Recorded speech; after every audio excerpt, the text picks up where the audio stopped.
Welcome back to our new video series about the KnowledgeSmart Skills Assessment Report template.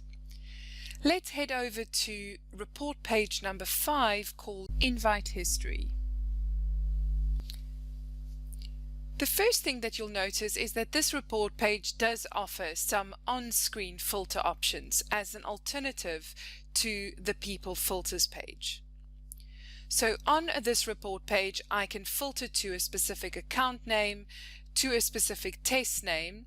I can apply a relative date filter to the sent date data field. So that means viewing my invites for the last 30 days and so on. I can also filter to a specific expiry date if I prefer. So let's go and say I would like to look at the invites of the last 30 days. And we notice that the visualization updates. On the left-hand side, our legend shows us result status. So we can see who's in progress and who has not started. And when we hover our mouse over one of the horizontal bars, we can get a bit more information, such as the full name related to that invite ID that we're looking at. If I need to then export that as a list, I can go top right to export data, or I can show the data as a table as well.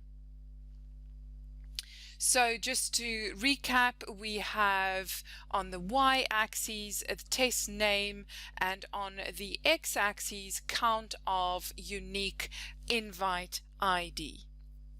We have got the count shown on the bars, but you may decide to reformat your chart and take away your data labels if preferred.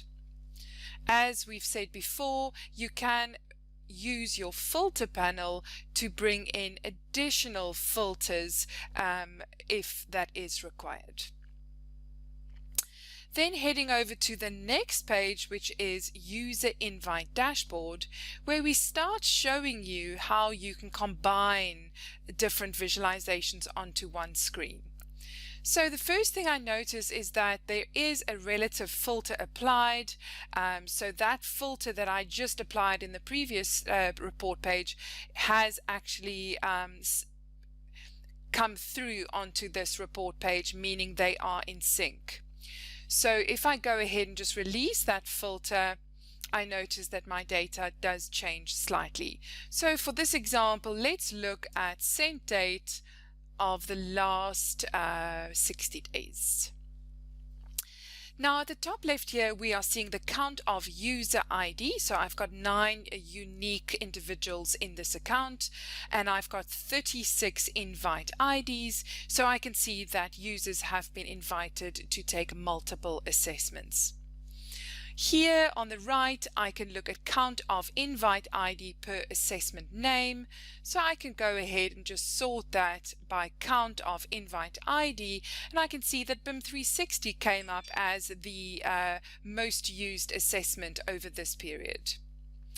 Then bottom left here, I've got count of invites per sent date, and I can see that here it's looking at year, but I can very much adjust my date hierarchy to show month or quarter or day, so you can adjust that.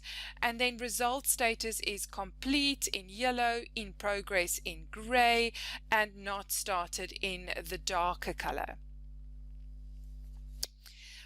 Bottom right, we have got our first little scatter plot, and we are excluding invites that are in a not started status. So we're isolating completed and in progress. And on the x-axis here, we are showing the number of logins, and on the y-axis, the number of answered questions. So we can see if a person has logged in many times, this may be something that we want to go and investigate, and we can easily get an idea of how many are still in progress and how many have completed. Now, you'll notice that we have selected some colors for this report, but you might wonder, how can we update some of these colors? Well, you can, of course, do this individually per chart, or secondly, you can actually work with a theme. So if you go to View and Themes, and this little drop-down list here, and we head over to Customize Current Theme, I notice that I'm able to then apply my own unique color codes or selections as per my preference. So you can do that if you prefer your own brand colors. In our next video, we will start looking at your results analysis. So see you in there.